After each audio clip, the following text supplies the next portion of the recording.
Jamiatul Islamiyah Al-Hukumiyah Sumatera Asyambariyah State Islamic University North Sumatra Provinsi Sumatera Utara Pusat pengembangan iptek dan seni berlandaskan Quran dan Sunnah Pancasila Undang-Undang Dasar 45 menuju masyarakat sejahtera bersama UIN bangkitkan jiwa raga bersama harumkan Sumatera Utara bersama UIN sejayakan Indonesia bersama bangun peradaban dunia Al-Jamiatul Islamiyah Al-Hukumiyah Sumatera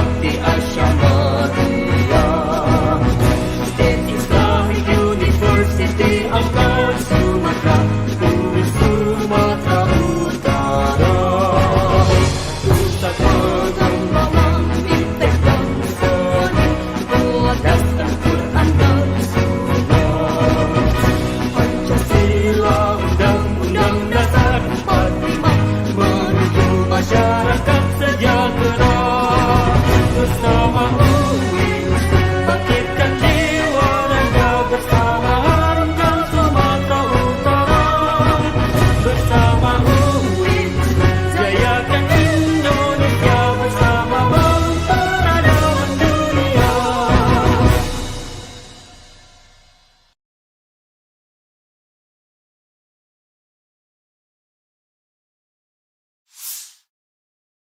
Bismillahirrahmanirrahim. Assalamualaikum warahmatullahi wabarakatuh. Kami dari kelompok 2 dengan saya sendiri, Aisyah Maharani, dan teman saya yang bernama Novi Anarianti dan Dimas Indratno Jatmiko. Kami dari kelompok 2 akan membawakan materi tentang peran dan fungsi dalam memberantas mafia di Indonesia. Adapun materi tersebut yang akan saya bawakan sendiri, yang pertama, pengaturan bantuan hukum dalam hukum positif di Indonesia. Dalam hukum positif di Indonesia telah dikenal 2 tahap perkembangan bantuan hukum dalam perkara pidana. Tahap pertama adalah bantuan hukum yang diatur dalam HIR yang masih bersifat terbatas karena hanya memperkenalkan bantuan hukum kepada terdakwa di depan pengadilan. Demikian juga kewajiban bagi pejabat peradilan untuk menunjuk penasehat hukum. Hanya terbatas pada tindak pidana yang diancam hukuman mati. Yang kedua adalah masa Undang-Undang Nomor 14 Tahun 1970 tentang ketentuan pokok masa kehakiman yang sekarang telah diganti menjadi Undang-Undang Nomor 48 Tahun 2009 dan sampai saat ini masih berlaku, serta kedudukan hukum juga diatur dalam Kitab Undang-Undang Hukum Acara Pidana atau yang disebut dengan KUHP. Dalam UU PKK, ini ketentuan yang mengatur tentang bantuan hukum diatur secara lebih luas apabila dibandingkan dengan ketentuan dalam HIR. Di dalam UU PKK, ini dijumpai di satu bab khusus yang memuat ketentuan mengenai bantuan hukum, yaitu dalam bab 7 yang terdiri dari pasal 35 sampai dengan pasal 38. Merupakan suatu asas penting bahwa seseorang yang terkena perkara mempunyai hak untuk memperoleh bantuan hukum.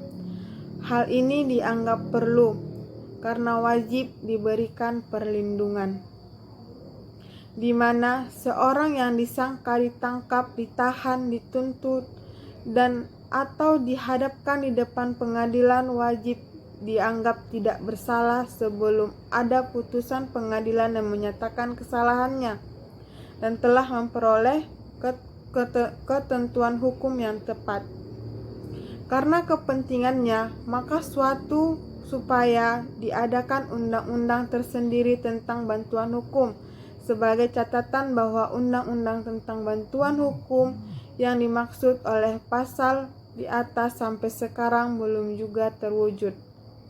Selain pelaku kekuasaan kehakiman, yaitu Mahkamah Agung dan Mahkamah Konstitusi, badan-badan lainnya yang fungsinya berkaitan dengan kekuasaan kehakiman yang merdeka. Salah satunya adalah proses advokat yang bebas, mandiri, dan bertanggung jawab, sebagaimana kelanjutannya diatur dalam Undang-Undang Nomor 18 Tahun 2003. Warahmatullahi wabarakatuh. Perkenalkan, nama saya Novi Andrianti. Saya dari kelompok 2 ingin mempresentasikan hasil makalah kami. Di sini saya akan membacakan bagian B atau poin B. Peran advokat dalam memberikan bantuan hukum dalam sistem peradilan pidana. Ketentuan pasal 5 ayat 1 Undang-Undang Advokat memberikan status kepada advokat sebagai penegak hukum yang mempunyai kedudukan setara dengan penegakan hukum lainnya dalam menegakkan hukum dan keadilan.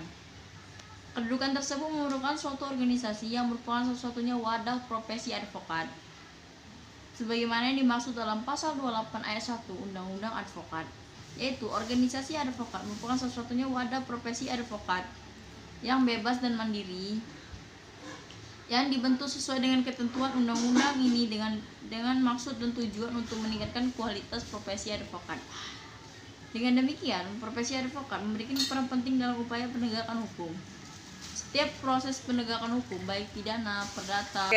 Dengan demikian, profesi advokat memiliki peran penting dalam upaya penegakan hukum. Setiap proses hukum, baik pidana, perdata, tata negara, tata usaha, selalu melibatkan